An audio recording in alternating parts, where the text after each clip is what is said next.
ایرانی وزیر خارجہ عباس اراغچی نے ملک میں حالیہ صورتحال اور عالمی دباؤ کے حوالے سے اہم بیان جاری کر دیا ہے۔ ایران کے وزیر خارجہ عباس اراغچی نے واضح کیا کہ ان کا ملک جنگ اور مذاکرات دونوں آپریشنز کے لیے مکمل طور پر تیار ہے۔ انہوں نے حالیہ مظاہروں کے حوالے سے بتایا کہ پرامن احتجاج کو دہشت گردوں نے جان بوجھ کر تشدد کی طرف دھکیلا تاکہ سیکیورٹی فورسز اور عام شہریوں کو نشانہ بنایا جا سکے۔ ان کا دعویٰ ہے کہ گزشتہ 2 ہفتوں کے دوران شرپسندوں نے 350 مساجد کو آگ لگائی۔ عباس اراغچی نے امریکی صدر ڈونلڈ ٹرمپ پر تنقید کرتے ہوئے کہا کہ ان کی مداخلت کے بیانات کے بعد احتجاج مزید خون ریز ہوا تاکہ بیرونی مداخلت کا جواز پیدا کیا جا سکے۔ انہوں نے مزید کہا کہ مظاہرین کے مطالبات جائز تھے اور حکومت انہیں سن رہی تھی، جبکہ ایرانی فورسز نے اشتعال انگیزی کے باوجود زیادہ سے زیادہ تحمل کا مظاہرہ کیا۔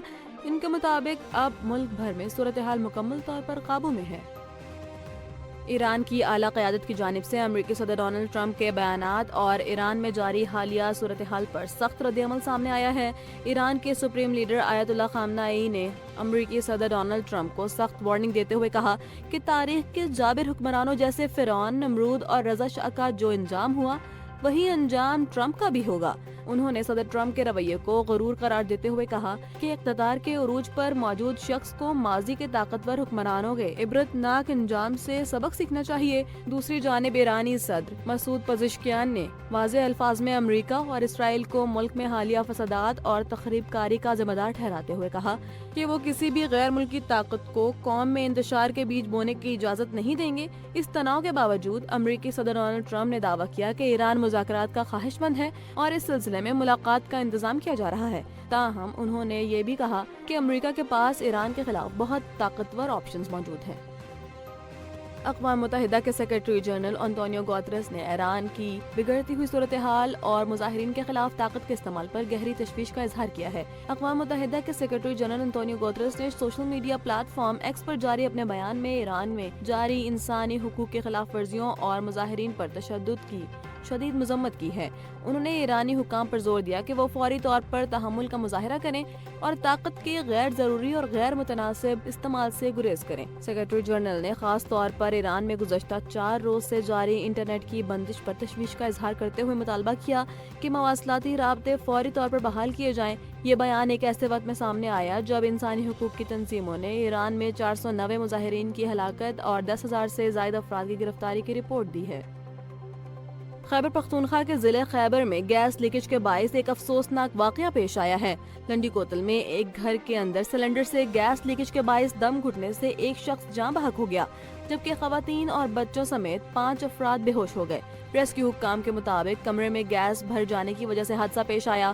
متاثرہ افراد کو فوری طور پر ڈسٹرکٹ ہیڈ کوارٹر اسپتال منتقل کیا گیا، تاہم 2 بچوں کی حالت تشویشناک ہونے کے باعث انہیں مزید علاج کے لیے پشاور ریفر کر دیا گیا۔ ایران میں بڑھتی ہوئی کشیدگی اور مظاہروں کے حوالے سے انسانی حقوق کی تنظیم نے نئی رپورٹ جاری کر دی ہے۔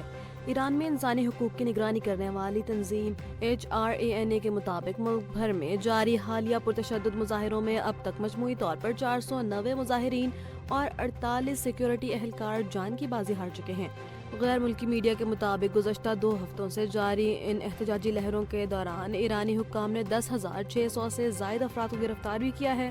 جہاں ایک طرف انسانی حقوق کی تنظیمیں ہلاکتوں کے یہ اعداد و شمار جاری کر رہی ہیں، وہیں ایرانی وزیر خارجہ نے ایک ویڈیو شیئر کی جس میں بتایا گیا کہ مظاہرین جدید آتشی اسلحہ استعمال کر رہے ہیں۔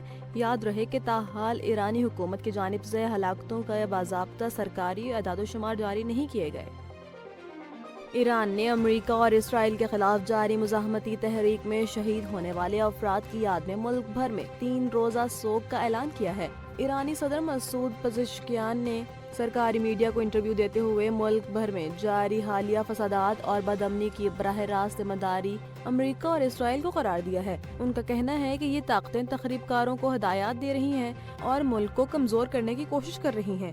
دوسری جانب لندن میں ایرانی سفارت خانے سے مظاہرین کی جانب سے جھنڈا اتارنے کے واقعات پر ایران نے سخت احتجاج کرتے ہوئے تہران میں تعینات برطانوی سفیر کو طلب کر لیا اور واقعے کی شدید مذمت کی۔ اسرائیلی میڈیا اور امریکی ذرائع کی رپورٹ کے مطابق امریکہ ایران میں جاری حالیہ مظاہروں کے حوالے سے انتہائی سخت اقدامات پر غور کر رہا ہے۔ اسرائیلی میڈیا نے دعویٰ کیا کہ امریکی صدر ڈونلڈ ٹرمپ نے ایران میں جاری حکومت مخالف مظاہروں کی فعال مدد کرنے کا اصولی فیصلہ کر لیا ہے۔ امریکی ٹی وی کی رپورٹ کے مطابق وائٹ ہاؤس میں صدر کو مختلف فوجی آپشنز پر بریفنگ دی گئی ہے، جس میں ایرانی سیکیورٹی فورسز کو نشانہ بنانے کی تجویز بھی شامل ہے۔ اس کے علاوہ ایران کے خلاف بڑے پیمانے پر سائبر آپریشنز اور مزید سخت معاشی پابندیاں عائد کرنے پر غور کیا جا رہا ہے۔ سب سے اہم بات یہ ہے کہ ایران میں جاری انٹرنیٹ بلیک آؤٹ کو ختم کرنے کے لیے ایلون مسک کی کمپنی اسٹار لنک کے ذریعے انٹرنیٹ سروسز فراہم کرنے کے آپشن بھی سنجیدگی سے جائزہ لیا جا رہا ہے۔ اور کراچی میں سردی کی لہر برقرار ہے اور شہر قائد آج بھی شدید سرد موسم کی لپیٹ میں ہے۔ کراچی میں سردی کی شدت میں اضافہ برقرار ہے اور آج شہر کا کم سے کم درجہ حرارت 8.1 ڈگری سینٹی گریڈ ریکارڈ کیا گیا۔ محکمہ موسمیات کے مطابق شہر میں سردی کا یہ سلسلہ مزید کچھ دن جاری رہنے کا امکان ہے، جبکہ آئندہ 24 گھنٹوں کے دوران موسم خشک اور راتیں سرد رہیں گی۔ آج زیادہ سے زیادہ درجہ حرارت 24 ڈگری سینٹی گریڈ تک جا سکتا ہے۔ اس وقت ہوا میں نمی کا تناسب 44% ہے اور شمال مشرق سے 7 کلومیٹر فی گھنٹہ کی رفتار سے ہلکی ہوائیں چل رہی ہیں، جس سے سردی کی شدت میں مزید اضافہ محسوس ہو رہا ہے۔